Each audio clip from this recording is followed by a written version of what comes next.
조갑제 TV 시청자 여러분 안녕하십니까? 2020년 3월 28일 토요일 오후입니다. 총선이 앞으로 18일 앞으로 다가왔습니다. 조국의 운명 그리고 자유를 지킬 수 있느냐 없느냐가 이 선거에 달려 있습니다. 현명한 국민들의 판단이 있어야 합니다. 국민 될 자격이 있느냐 없느냐가 이번에 결정될 것입니다. 국민들의 분별력이 시험대에 오를 것입니다. 국민들의 3대 분별력이 있습니다. 민주국가의 시민으로서 행세하려면 노력을 해야 합니다. 첫째, 진위 분별력이 있어야 합니다. 무엇이 참이고 무엇이 거짓이냐. 두 번째, 피하 식별 능력이 있어야 합니다. 누가 공동체의 적이냐, 누가 공동체의 우군이냐. 그리고 선과악 분별력이죠. 이 3대 분별력이 그동안에 선동 세력에 의해서 그리고 비겁한 세력에 의해서 많이 망가졌습니다. 이번 선거가 바로 국민들을 심판하는 선거입니다. 우리가 심판을 받습니다. 유권자가 심판을 받습니다. 유권자가 후보를 심판함으로써 자신을 심판하는 것이죠.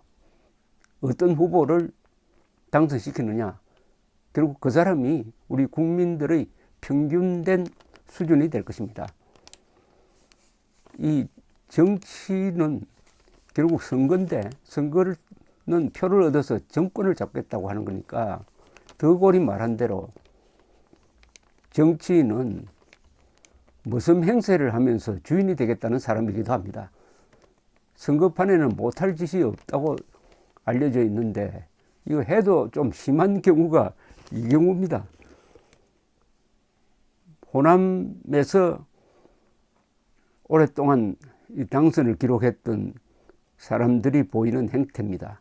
이들이 만든 정당이 민생당인데 이 광주 서구에 출마하는 민생당 천정배 의원은 이분은 법무장관 출신입니다. 27일 어제 라디오에서 나와서 다음 국회의원이 해야 할 일은 문재인 정부를 잘 뒷받침하고 호남 출신 대통령을 만들어내는 것이라고 말했다고 합니다. 오늘 조선일보에 보도됐는데 저 귀를 의심을 했습니다.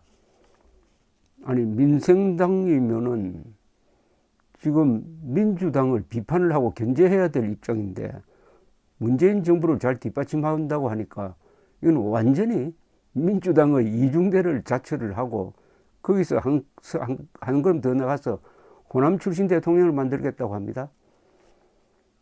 지금 어느 출신 대통령을 만들겠다. 그러면 경상도 출신 대통령을 만들겠다고 누가 했으면 아마 벌떼처럼 들고 일어났을 것입니다. 이 언론이. 그런데 호남 출신 대통령을 만들겠다는 말은 그냥 이렇게 하나의 가십처럼 넘어갑니다. 호남 출신 대통령을 만들겠다는 게 말이 됩니까? 대한민국 출신 대통령을 만들어야죠. 대한민국.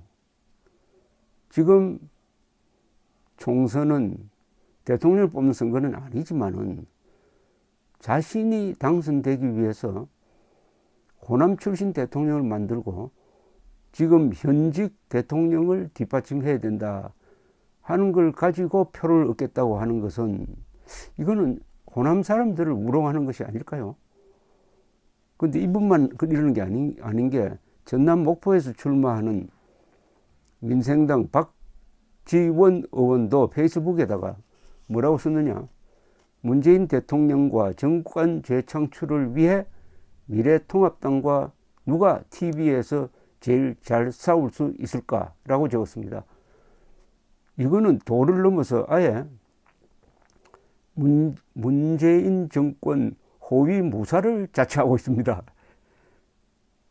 아니 여당보다 더 여당스러운 사람들이 나타났네요. 야, 그리고 광주 광산갑에 출마한 민생당 김동철 의원은 선거사무실 외벽에다가 이낙연과 50년 막역직이라고 적고 이전 총리와 함께 찍은 사진을 실었다고 합니다. 김동철 씨는 이낙연 전 총리의 광주 1고 서울대 법대 후배랍니다. 그러니까 지금 호남에서 문재인 지지율이 약 80% 했다랍니다. 문재인 씨가 호남에서는 제2의 김대중이 되었습니다. 그런데다가 문재인 씨가 아마도 이낙연 씨를 다음 대통령으로 밀고 있을 것이다 하는 것을 믿고 이제는 노골적으로 호남 대통령 만들자 하는 캠페인을 여당이 벌리고 있는 게 아니라 야당이 벌리고 있습니다. 이것은 종족주의입니다. 이것은 민족주의도 아니에요. 이 대한민국을 호남 종족과 경상도 종족으로 나누려는 자가 아니면은 이런 말은 하면 안 되죠. 호남 출신 대통령을 만들자. 이것은 호남 유권자들에 대한 모독입니다. 호남 유권자들이 신중하게 생각해야 합니다. 호남 좌파 연합 정권의 성격을 갖고 있습니다. 문재인 정권은. 호남 좌파 연합 정권이 이 대한민국의 정통성과 정체성을 지키면은 좋아요.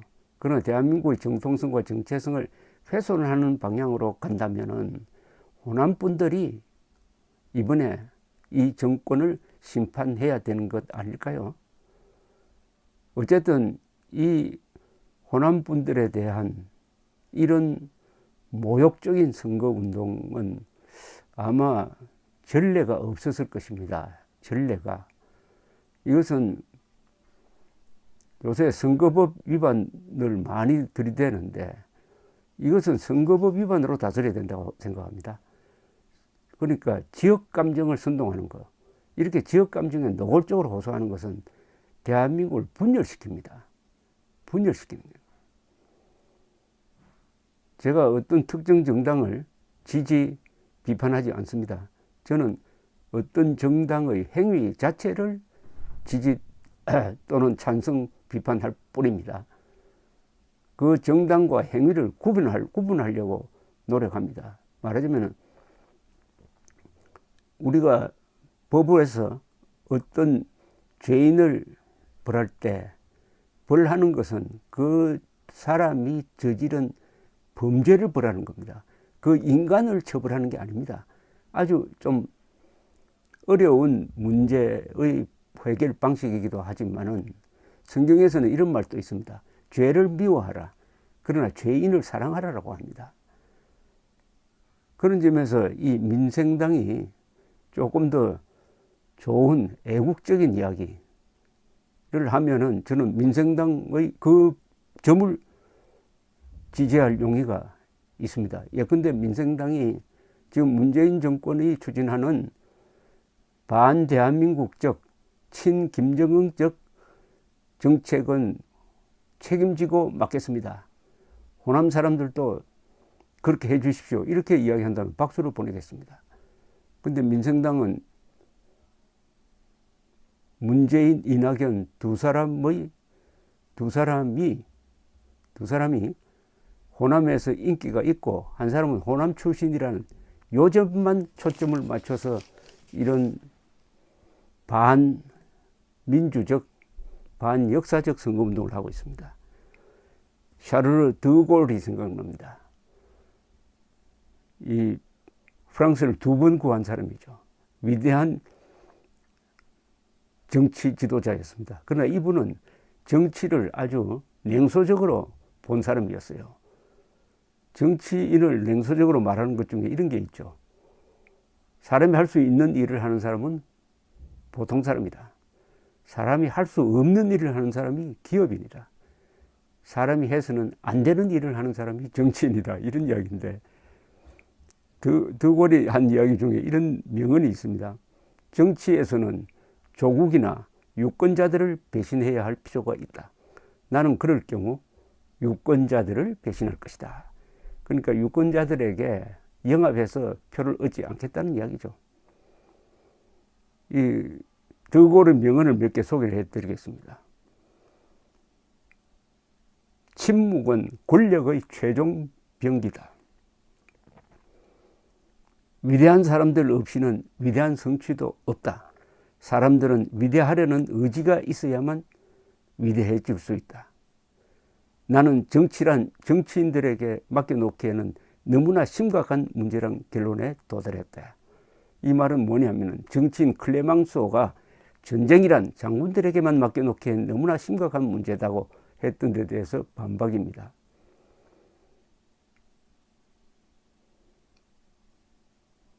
정치인은 주인이 되기 위하여 무슨 행세를 한다.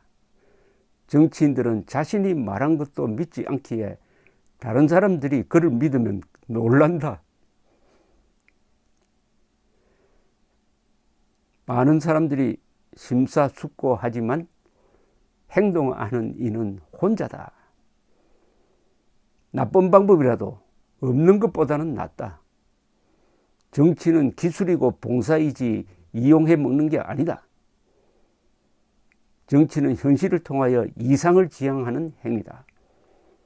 이것은 비스마르크가 한 이야기와 같군요. 비스마르크는 정치는 가능성의 예술이라고 했습니다. 현실 속에서 하는 겁니다. 환상 속에서 하는 게 아니죠. 그리고 드골은 이렇게 이야기했습니다. 원자폭탄을 갖지 않는 나라는 진정으로 독립했다고 볼 수가 없다. 이런 드골도 나중에 정치의 환멸을 느껴서 이분은 2번에 걸쳐서 은퇴를 한 사람입니다. 그러나 지금 마크롱 프랑스 대통령은 좌파 출신인데 전향을 해가지고 이제 우파가 되었는데 드골의 정신을 이어가는 것을 자기의 정치 신념으로 삼고 있습니다. 오늘날 대한민국의 비극은 이승만, 박정희 노선을 이어가겠다고 공공연히 말하는 사람이 단 한 사람도 없다는 점입니다. 그렇더라도 야당이 문재인의 성공을 뒷받침하겠다. 호남 출신 대통령을 만들어내겠다고 하면서 호남 사람들에게 표를 달라고 하는 것은 이것은 정치를 코미디가 아니라 허무주의, 정치적 허무주의를 확산시키는 것입니다. 정치에도 최소한도의 도가 있을 것입니다. 도가. 그 도를 넘은 지금 선거가 진행되고 있습니다. 문제는 유권자가 속느냐 마느냐죠. 거듭 말씀드리지만 이번 4.15 총선은 유권자가, 국민이, 우리가 심판받는 장면이 될 것입니다. 감사합니다.